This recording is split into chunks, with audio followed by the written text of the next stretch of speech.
Quand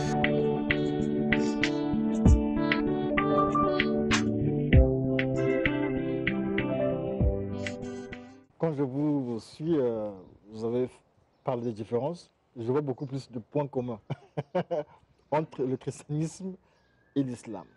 Le point commun déjà, c'est Abraham. Le point commun, c'est Dieu. Et les musulmans disent Allah, vous dites Dieu. Le point commun, vous avez un Messie, un envoyé de Dieu, un prophète. Les musulmans aussi ont un envoyé de Dieu, un prophète. La seule différence peut-être que vous pourrez citer, c'est Ismaël et Isaac. En réalité, il n'y a pas de différence parce que ce sont les fruits d'un même arbre. Et donc, dans cette logique-là, il n'y a pas de point commun. Il n'y a pas de différence, plutôt de point commun. Lorsque nos ancêtres ont été appelés au christianisme, ils ont été amputés. C'est-à-dire qu'on ne leur a pas montré l'amour. On a amputé des gens, on a torturé des gens pour qu'ils soient des chrétiens. Vous avez dit que avec les musulmans, c'est ce qui se passe, mais avec les chrétiens, c'est ce qui se passe. Vous avez dit ici que eux, ils lapident. Mais je vous ai eu sur le... En fait, vous avez réagi sur le plateau de Studio 210 en parlant des homosexuels. Vous avez été très méchant. Vous avez dit que ça ne passe pas. En fait, vous êtes pareil. Bon, Monsieur Diaz, écoutez, lorsqu'on parle de l'islam, nous avons pour référence le Coran. Lorsqu'on parle du christianisme, nous avons pour référence la Bible. Vous dites les mêmes choses, en réalité ce sont les mêmes choses oui. qui se disent là. Maintenant, ici nous nous basons sur les Écritures. Parce que... vous lisez aussi le Coran? Moi, vous avez le Coran dans... J'ai le Coran à la maison, j'ai le Coran dans mon ordinateur. Je suis le prédicateur de l'évangile. Les fidèles aussi peuvent avoir leur Coran à la maison. Pour une raison de la connaissance, il n'y a pas de problème. D'accord, ok. Donc, je peux tout lire afin d'avoir... On ne peut pas combattre un ennemi sans, par exemple, avoir ses secrets, par exemple. Donc, alors, ici, la Bible ne mentionne pas d'aller tuer. Maintenant, le chrétien qui va aller tuer, il ne peut pas utiliser le nom de la Bible. Vous ne montrez pas l'amour aux sorciers et aux homosexuels, vous les chassez, vous les envoyez au feu. Au feu, c'est pour brûler. Non, quand on parle de feu, oui. Le feu, c'est une arme spirituelle. Mais quand je parle de Sourate, écoute, là, je suis dans Sourate, par exemple, Sourate chapitre 5, verset 37.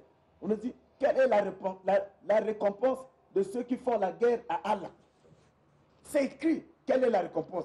Tuer, crucifiez-le. Et vous devez le couper les mains. Et les jambes doivent être amputées. Les missionnaires nous ont fait ça ici quand ils sont venus voir nos ancêtres. Ils nous ont coupé pour qu'on soit des chrétiens. C'est la même chose. Ils ont coupé. Mais ici, M. Diaz, nous sommes en train de parler. La différence, c'est-à-dire ce qui est mentionné dans les Écritures. Je suis pasteur, mais je dois agir. Pourquoi vous devenez pasteur et chrétien aujourd'hui? Oui. C'est parce que d'abord, il y a des gens qu'on a sacrifiés, qu'on a tués, il y a des années. Oui, on a tué. C'est la même chose, quoi, ça continue. C'est pas la même chose. Oui. Notre pays est régi par une constitution. Oui. Maintenant, le pays doit fonctionner, marcher selon cette constitution. Maintenant, nous les Congolais, nous devons agir par rapport à cette constitution. Lorsqu'il s'agit de juger le Congo, on voit d'abord la constitution et les conséquences, la façon dont les autorités conduisent le pays, ainsi de suite. C'est là. Maintenant, nous sommes sur l'islam, nous sommes sur le christianisme. Nous nous référons aux Écritures. Et c'est là où, parce les Écritures nous disent que... Quand les Écritures demandent de tuer, donc la personne qui tue, vous comprenez, il justifie. Et vous dire que le Coran demande de tuer. Cependant, au niveau de la Bible, on ne demande pas de tuer. Donc voilà, la différence est là. Mais cependant, il y a de faux chrétiens, il y a par rapport au faux, quand on parle de faux, c'est quelqu'un qui ne s'aligne pas aux Écritures. Donc ici, nous avons pour référence cette différence. La Bible écrit et parle de l'amour, c'est mentionné, alors que de l'autre côté de l'islam, on ne voit pas cette... Dans la Bible aussi, on lapide. Dans la Bible aussi, on a dit dents pour dents, œil pour œil. Nous sommes dans... Je parle du christianisme. Oui, mais la Bible. Oui, Le christianisme, la Bible fait partie du Oui, christianisme. mais justement. Œil pour œil, dent pour dent. Justement, quand... On n'a jamais déchiré l'Ancien Testament. Écoutez, M. Diaz, si l'ancienne alliance n'avait pas failli, si l'ancienne alliance était dans des principes, c'est-à-dire si l'ancienne alliance n'avait pas connu quelques, je dirais, Faille. la nouvelle alliance ne devait pas être. Donc on doit déchirer l'Ancien On ne Testament. doit pas déchirer, parce que la nouvelle alliance est venue accomplir, c'est-à-dire compléter, là où il y avait des failles, afin d'harmoniser toutes choses. Un point commun entre l'islam et le christianisme. Mahomet avait 11 femmes, Salomon avait plus de 11 femmes. Mais qu'est-ce qui a causé sa chute? La Bible est claire, M. Diaz, et si toutes ces choses ont été écrites, c'est pour que nous qui sommes là, nous les nouveaux, nous soyons sages et que nous puissions, qu'on puisse prendre des précautions. Donc si Salomon avait failli, c'est à cause du nombre de ses femmes. Il n'a pas failli, Dieu l'a aimé comme ça, Dieu l'a élevé comme ça. Jacob avait plus d'une femme. Abraham, voilà. Leur suite, la Bible dit qu'il vaut mieux la fin d'une chose que son commencement. Donc ils sont en enfer, ces gens-là. Parler de l'enfer. On veut juste comprendre quoi. Non, ils ne sont pas dans l'enfer. Mais ils ont failli. Non, ils n'ont écouté. Donc Mahomet, ce n'est pas en enfer. Non, Mahomet, conformément à la Bible, il est en enfer. Monsieur, écoutez, c'est un sujet qu'on avait eu à aborder ici. Oui. Je prends par exemple, j'avais évoqué cela sur le même lieu. Nous prenons le cas par exemple de David. David qui a commis. En commettant ses actes, David après il s'est repenti. Et nous prenons le cas de Salomon. Salomon quand il est venu, l'homme sage, il dit l'argent répond à tout. Ça c'est dans sa jeunesse. Il dit l'argent répond à tout. Il n'avait pas encore atteint la profondeur dans sa jeunesse, l'argent. Mais quand il atteint la profondeur, il a accompli beaucoup de choses. Vers la fin, il a déclaré que tout est vanité. Donc vous comprenez, l'homme après avoir tiré les leçons de la vie, il pensait que l'argent, avoir l'argent, l'argent peut tout acheter, l'argent peut tout résoudre. Peut-être que Mahomet aussi, à la fin de sa vie, il a dit vanité de vanité. Bon, j'ai parlé de ces versets, de sourates autres, je n'ai pas encore vu ça, je n'ai pas encore lu ça, je ne peux pas interpréter, c'est tout à fait le contraire. Parce que vous dites que l'islam c'est le croissant lunaire, mais le christianisme aussi c'est la croix. Vous êtes tous dans les symboles. Quoique l'islam et le christianisme c'est la même chose quoi. Ne me parlez pas de la même chose quand je parle. Mais chez vous il y a la croix, chez les chrétiens il y a la croix. Oui, on parle de la croix. Oui, mais la croix, quand on parle de la croix, le symbole de la croix, et il y a plusieurs croix. Mais quand on parle de la croix chrétienne, ça représente une image où le Messie, parce que celui qui est mort sur la croix, c'est quelqu'un qui est condamné. Vous n'avez pas ça ici, vous n'avez pas de croix ici. S'il n'y a pas de... Ce n'est pas une obligation. Ah, c'est pas une obligation. Le christianisme ne fait pas le forcing par rapport au niveau de l'islam. Mais donc, moi, je vois qu'il y a des mosquées qui n'ont pas de croissant ici, donc c'est presque la même chose aussi. Il y en a qui font, il y en a qui ne font pas. Comme dans le christianisme. Bon, je n'ai pas vérifié cela. Moi, j'ai vérifié en tant que journaliste. Ah bon, ça c'est une information que vous m'apportez et Chez M. Saïd, il n'y a pas de croissant. D'accord, mais monsieur, est-ce qu'on ne parle pas de nom ici? C'est les musulmans, on parle de l'islam. Oui, l'islam, ce n'est pas le nom de quelqu'un. L'islam... Ils vont forcément réagir en vous suivant. Non, mais y a pas... Là, vous cherchez la guerre. Oui, mais vous constatez, là où il y a l'islam, vous constatez qu'il y a la guerre, il y a des réactions négatives. J'ai suivi pendant le ramadan à Kinshasa. Et les gens... Ça c'est des bandits. C'est des bandits, c'est pas parce qu'ils sont... Puisque les bandits, ils ont appliqué ce que dit leur Bible. Hein? Ils ont appliqué, ils ont mis en application ce que dit... Donc, ne les appelez pas les bandits. Si dans les églises, on voit des gens, des pasteurs qui chicotent les malades, qui chicotent les sorciers, qui enchaînent des sorciers. Mais c'est tout ça le mal en question.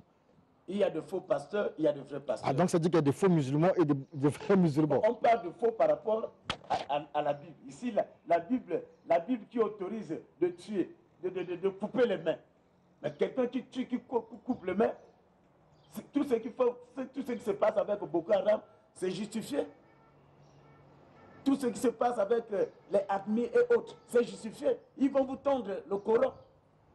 Mais maintenant, à quel moment on va les qualifier, ils sont faux. Parce que le Coran, il y a des versets qui incitent à la haine. Maintenant, au niveau de la Bible, je vais dire à un ami, un collègue, un pasteur, tu as mal agi, je dois le ramener dans les Écritures.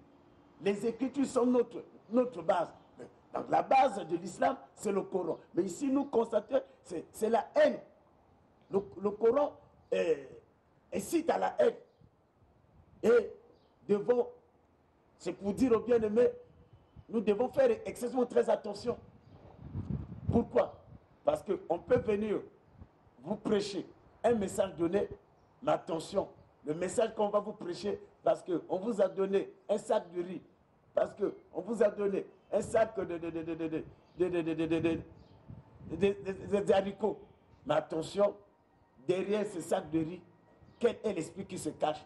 Derrière ce message, et d'où la question que vous m'avez posée, nous devons apporter la lumière au peuple de Dieu, afin de prendre une décision quelconque. Ne soyons pas derrière les œuvres, ne soyons pas derrière la politique du ventre. Parce que si Adam et Ève avaient connu la chute à cause de la politique du ventre, mais nous sommes appelés, on doit être édifiés, beaucoup édifiés. Qu'est-ce qui se passe à travers ces œuvres et on vise quoi? D'accord. Pasteur, nous arrivons à la fin de cet entretien. J'ai une dernière question à vous poser. Ce sera votre mot de fin. La Bible nous dit qu'il faut laisser croître le blé et l'ivraie. La Bible nous parle du libre arbitre parce qu'ils seront jugés à la fin. Pourquoi ne pas laisser les musulmans dans leur coin et continuer à prêcher les chrétiens? Parce qu'il y a beaucoup de vices aussi dans le christianisme. Ce sera votre mot de fin. D'accord. Avant de répondre à cette question, puisque ça sera mon mot de fin, j'aimerais dire d'abord ceci. Bien-aimés, sachez que Jésus est différent de Mahomet. 2, sachez-le que la Bible est différente du Coran. 3, sachez-le que le Dieu de la Bible n'est pas le Dieu du Coran. Retenez ces 3 vérités. Alors, en revenant à votre question, le libre arbitrage, Monsieur Diaz, c'est une mauvaise interprétation. Parce que lorsqu'on parle, Dieu nous a donné le libre arbitrage. Nous, les humains, nous avons le corps, nous avons l'âme, nous avons l'esprit. Les animaux n'ont pas l'âme. Les animaux vivent par instinct. Pourquoi Dieu a donné le libre arbitrage? La première raison, la raison fondamentale. Dans notre âme, nous avons la conscience. Dans notre âme, nous avons les sentiments. Si Dieu a donné le libre arbitrage, c'est pour que l'homme ne puisse pas se lamenter sous le nom de l'autre. Parce que quand tu commets le dégât, tu commets un péché, tu n'auras pas le temps de justifier. Parce que dans ton âme, dans ton âme, et tu pouvais dire non au péché, tu pouvais dire oui. Mais lorsque tu commets le péché, donc c'est toi qui t'es engagé. Et devant le Seigneur, tu n'auras pas à dire que non, parce qu'on ne m'avait pas prêché. Tu n'auras pas à dire parce que tu avais cette conscience-là en place. Parce que la conscience, ça nous permet de distinguer le mal et ce qui est juste. Donc le libre arbitrage pour que un jour, que tu ne puisses pas se justifier à cause de l'autre. Non, c'est lui qui m'avait fait ceci. C'est lui qui m'a entraîné. Il t'a entraîné, ta conscience était. Il t'a entraîné, pourquoi tu n'as pas dit non? Et devant le Seigneur, il n'y aura pas de justification. Voilà le libre arbitrage que Dieu. Donc lorsque tu choisis le mauvais chemin, tu sais que le chemin là va t'emmener nulle part.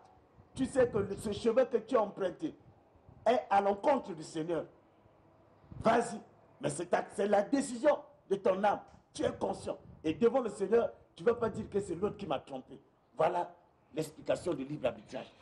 Merci beaucoup de nous avoir reçus ici au siège même de l'Église de la vie en Jésus-Christ pour cet entretien. Nous sommes dans le quartier d'Evala, mais un quartier qui est connu sous le nom de quartier général Atoua. Et nous sommes à côté du viaduc, tout juste là où les policiers s'arrêtent pour contrôler les voitures. Et maintenant, pour les coordonnées, que ce soit dans Facebook, dans les réseaux sociaux, et vous cliquez simplement Église l'Avion Jésus-Christ, vous allez avoir tous nos coordonnées. Et vous pouvez cliquer également Pasteur Ange Aluna. Vous allez avoir, que ce soit dans YouTube ou bien sur Facebook, et vous allez avoir tous mes coordonnées. Vous pouvez m'écrire également personnellement dans le WhatsApp. Je suis au 00242 06 663 71 52 00242 663 71 52. Voilà nos coordonnées. Et si vous êtes à Pointe-Noire, vous pouvez se rendre dans l'une de nos assemblées. Et à Ouesso, nous avons une assemblée. À Efondo, nous avons une assemblée.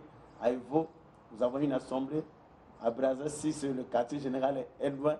À Massengo, nous avons aussi une assemblée.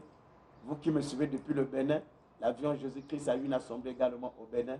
Et vous qui êtes à Ngamakoso, l'avion Jésus-Christ également a eu une assemblée au niveau de Ngamakoso. Voilà un peu comment situe non seulement le quartier général et toutes les annexes. Le Bénin, là-bas, c'est le pays des musulmans. Hein. Vous avez quand même une église là-bas chez les musulmans. Oui, le monde, la Bible me dit que les cieux sont les cieux de l'Éternel. Dieu a donné la terre au Fils de l'homme. C'est la terre d'Allah aussi. La terre d'Allah, bon, écoutez, j'ai déjà répondu à ça. Merci beaucoup, c'est la fin de cet entretien avec le pasteur Ange Aluna. Studio 210 continue.